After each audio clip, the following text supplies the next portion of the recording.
Kamusta mga boss? Mahilig ba kayo sa milk tea? Tapos napadpad kayo dito sa Red Sea Mall?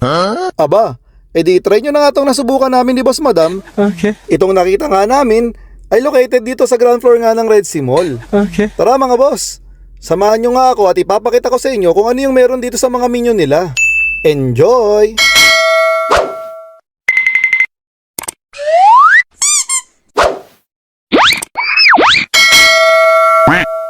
Ito nga yung nakita namin na tindahan mga boss. Kabayan pa nga yung nagsaserve. So ang pangalan nga niya ay Tiger Sugar. Nice. Siyempre dahil sobrang hiling nga nito ni Boss Madam sa milk tea, hindi niya talaga pinalampas to. No! Marami nga silang iba't ibang klase ng fruit tea dito mga boss. Ayan. Mukha nga masarap talaga lahat. Mababasa nyo nga dyan mga boss, ang ginagamit nila ay black sugar.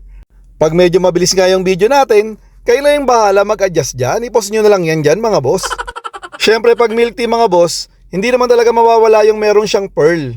So kayo na lang bahala dyan, i-post nyo na lang yan dyan mga boss. Tignan nyo na lang dyan kung magkano yung mga prices nila. Hindi ko kasi masyadong ma-video kasi nga ang daming babae mga boss.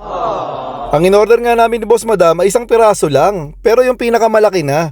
Kasi nga umiiwas talaga kami sa sugar mga boss, makulit lang talaga to si Boss Madam eh. So ayan na nga mga boss yung in-order namin, ganyan nga siya katangkad. Tapos masarap naman siya mga boss, tapos sobrang dami nga niyang pearl.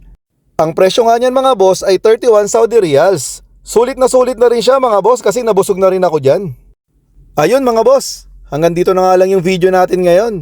Sa mga milk tea lover nga dyan, sana nakapagbigay ako sa inyo ng information. Nice. Sa mga hindi pa nga nagla-like dyan, baka naman.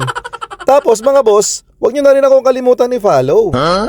Bye-bye!